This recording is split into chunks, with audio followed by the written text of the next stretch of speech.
She's not losing interest. She's testing if you're worth keeping. Alright, I'm just going to say it. When a woman gets close to you, then suddenly pulls away, it's not always because she lost interest.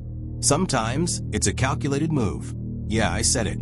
I think a lot of women do this on purpose to test you, to see if you'll stay solid when the attention dries up. But here's the part no one warns you about.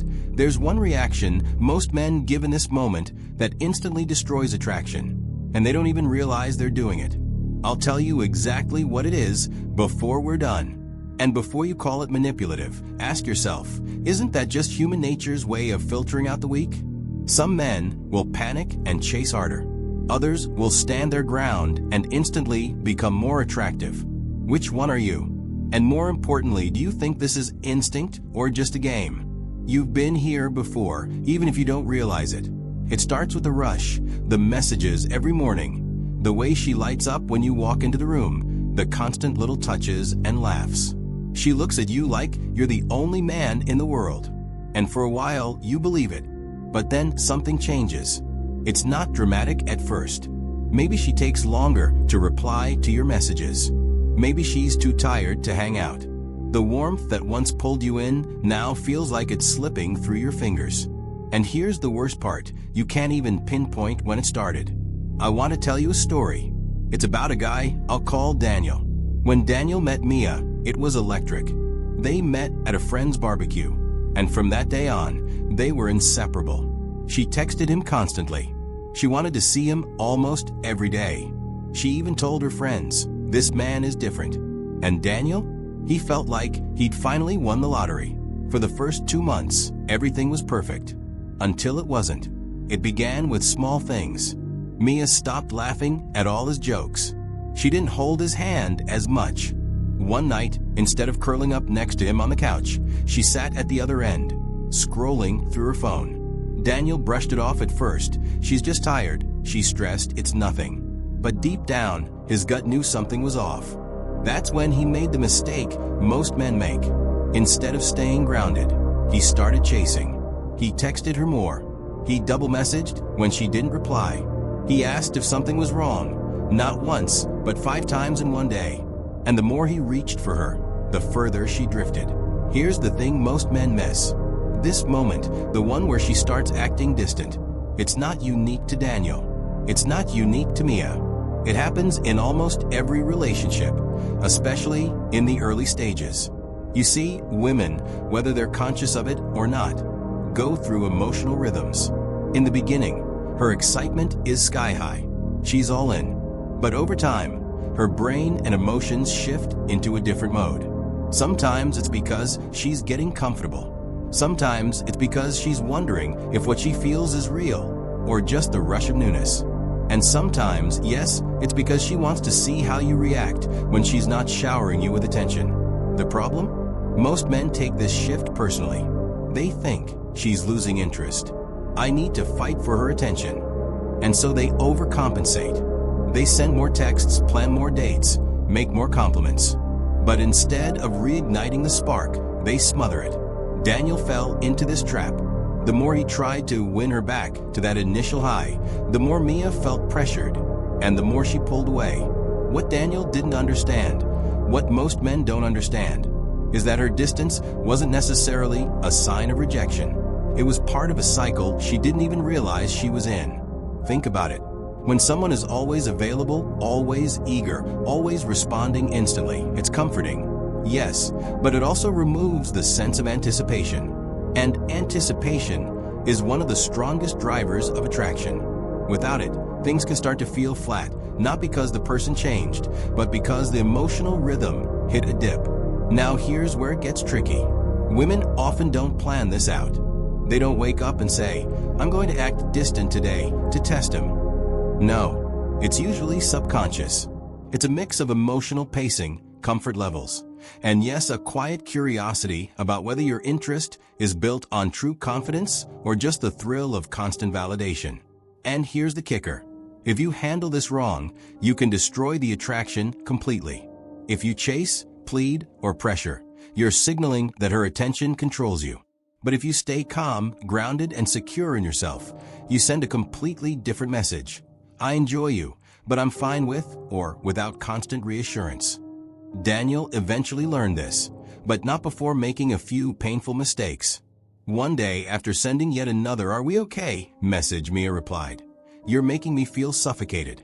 Those words hit him like a punch in the gut. He realized he had been trying to hold on to the version of her from the beginning, instead of understanding that relationships naturally ebb and flow. This is the pattern you keep missing. It's the emotional rhythm that almost every woman goes through. It's not about you being less attractive than before. It's not about her finding someone else. It's about her own need to feel the space that keeps attraction alive. When you start seeing it for what it is, a natural shift, not a death sentence, you stop reacting emotionally. You stop feeding the distance with panic. And instead, you respond with something far more powerful: patience and presence. So the next time you feel that shift, when her texts slow down, when her laughter fades just a little, when she seems more in her own world, pause. Don't assume the worst. Don't try to force the closeness back instantly. Instead, give her room to come back naturally. Because there's a reason this works. A reason giving space actually pulls her closer. And it's tied to something deep in her psychology, something most men overlook completely. Once you understand it, you'll stop fearing her distance and start using it to strengthen the connection. And when we get to that part, you'll see why Daniel's story didn't end in heartbreak, but in a completely different kind of power. And if you think giving her space is the end of the story, you're wrong. Because there's one move you can make during her distant phase that doesn't just bring her back. It makes her return with more interest than she's ever had before. I'll show you that before we wrap up. Remember Daniel from before? After that crushing, "You're suffocating me" text from Mia, he did what most men don't. He stopped. He didn't send a follow-up paragraph trying to explain himself. He didn't fire off an apology just to pull her back. Instead, he took a breath, put his phone down, and went for a run. What Daniel didn't realize in that moment was that he had just stumbled into one of the most powerful psychological shifts in relationships. The moment when you stop chasing and start allowing. Here's the thing. When a woman pulls away, it triggers two things in a man: fear and instinct. The fear says, "She's leaving. I need to fix this before it's too late." The instinct says, "Do something now or you'll lose her." Both push you toward chasing. And chasing, as we've seen, only makes the distance grow. But here's what's really going on inside her mind. Women, whether they know it consciously or not, operate on a balance between connection and space. In the beginning, connection dominates. She wants to know you, be around you, hear from you constantly. But over time, space becomes equally important, even if she never says it out loud. Why? Because space is where emotional calibration happens. Think of it like a song. If every note is loud and constant, the music loses its depth. But if there's silence between the notes, those pauses make the melody richer. The distance she creates isn't always about pulling away from you. Sometimes it's about reconnecting with herself. There's another layer to this, and it's where things get interesting and maybe a little uncomfortable. Some women, without fully realizing it, use this distance as a form of testing. Not in a manipulative, "let me mess with him" way, but in a subconscious, "I wonder if he's as secure as I thought" way. This is what psychologists call a behavioral probe. It's not malicious, it's instinct. She's essentially seeing, will he stay grounded, or will he panic when I'm not giving him constant attention? Here's why this matters. If you panic over text or demand answers, you send a message: "My emotional state depends entirely on your attention." That's not attractive, not to anyone. But if you remain calm, if you keep living your life and let her come back naturally, you communicate something completely different. "I value you, but I'm not defined by you." That right there is where attraction deepens. Let me paint you a picture. After that night when Daniel didn't reply, he went on with his routine. He met friends for coffee. He worked on his fitness. He even started reading a book he'd been putting off. 2 days later, Mia texted him first. "Hey, I feel like we haven't talked in a while. What's up?" That wasn't an accident. When she felt the space, she started wondering what he was up to. She started picturing him living his life without her at the center of it. And that curiosity, that slight fear of losing her place reignited her attraction. This is where the hidden psychology comes into play. In relationships, we're all driven by two opposing needs: the need for closeness and the need for independence. Women are no different. When you meet her need for closeness in the beginning, she feels safe. But when you also allow for independence, she feels respect, not just for herself, but for you. And there's a third, deeper reason for her distance that most men completely overlook. Emotions, especially attraction, don't stay at one level forever. They move in waves. Even the happiest, most in-love couples experience dips. Those dips aren't necessarily a sign of the end. They're part of the rhythm. The key is not mistaking a dip for disaster. If you've ever noticed how some women seem more affectionate after a short trip away or after a weekend apart, this is why. Space resets emotional desire. Without it, attraction can plateau. Now, I know what you're thinking. So what? I'm supposed to just do nothing when she pulls away. Not exactly. You're not doing nothing. You're doing the most powerful thing you can. You're holding your center. You're letting the distance play its role instead of rushing to close it. And when she does come back, you welcome her warmly, not with guilt trips or accusations, but with calm confidence.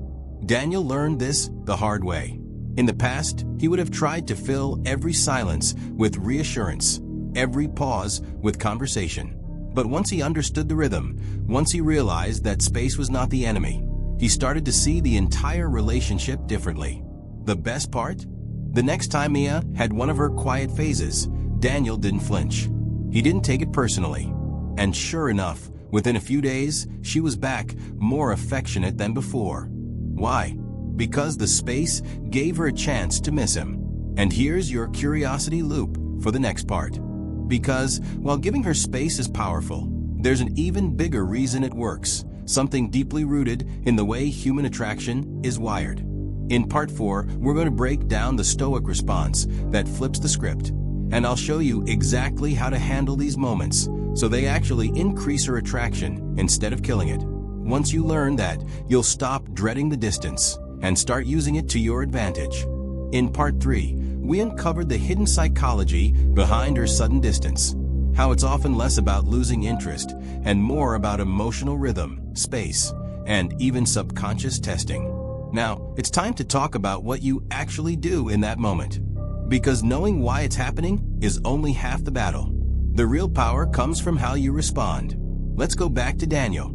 After Mia texted him again, following their short silent stretch, Daniel felt something he hadn't felt before in relationships: control. Not control over her, but over himself. That was new territory for him, because in the past, whenever a woman acted distant, he'd feel like he was losing his grip and scramble to get it back. So what was different this time? Daniel had learned to apply what I call the Stoic response. It's simple to understand, but incredibly hard to execute when your emotions are pulling you in the opposite direction. Here's the playbook. Step 1. Pause before you react. When she starts pulling away, your first instinct will be to act, to send the extra text, to ask what's wrong, to plan something to draw her back in. That's the panic talking. The Stoic response begins with silence, not as a punishment, but as a reset. Daniel mastered this by literally stepping away from his phone when he felt the urge to reach out. He'd go for a workout, meet friends, or dive into work. The key was not letting the moment of anxiety dictate his next move. Why this works? Inaction in a moment of emotional pressure communicates strength. It tells both you and her that you are not reactive, that you can handle uncertainty without flinching. Step 2. Live in your purpose, not in her attention. One of the fastest ways to kill attraction is to make someone your entire world too quickly. The Stoic response shifts your focus back to your purpose, your work, your goals, your personal growth. Daniel did this by doubling down on a photography project he'd been putting off. It wasn't about distracting himself. It was about reminding himself that his life had depth beyond the relationship. Why this works? People are drawn to those who have their own momentum. When she sees that you're still moving forward, even without her constant validation, she's reminded why she was drawn to you in the first place. Step 3. Maintain warmth without chasing. This is where most men mess up. They think giving space means acting cold or distant in return. That's not the Stoic way. Stoicism is about balance. You don't smother her, but you also don't create unnecessary walls. When Mia reached out to Daniel after their quiet phase, he replied warmly, but without leaning in too hard. He didn't bring up the silence, didn't guilt-trip her, didn't demand an explanation. Instead, he responded like a man who was glad to hear from her, but wasn't waiting by the phone. Why this works? It resets the dynamic to one of mutual interest, not desperation. She feels welcome to re-engage without feeling pressured or judged. Step 4. Let her feel your absence. This one takes discipline. It's about allowing her to miss you without forcing the issue. That means you don't fill every gap with more messages, calls, or accidental run-ins. You give the space real weight. Daniel told me that one of the most powerful moments in his relationship came when Mia admitted, "I felt weird not hearing from you for a while. I started wondering what you were up to." That sentence told him everything. The space had worked. Why this works? Human beings are wired to value what they can't take for granted. If you're always there instantly, you remove the possibility for longing to grow. Step 5. Keep your emotional temperature low. The Stoic response isn't about being emotionless. It's about regulating your emotions so they don't spill out in a way that damages the connection. This means no passive-aggressive comments, no dramatic social media posts, no "we need to talk" out of nowhere. Daniel learned this when Mia brought up a minor argument they'd had weeks before. Instead of jumping into defensive mode, he listened. He kept his voice calm.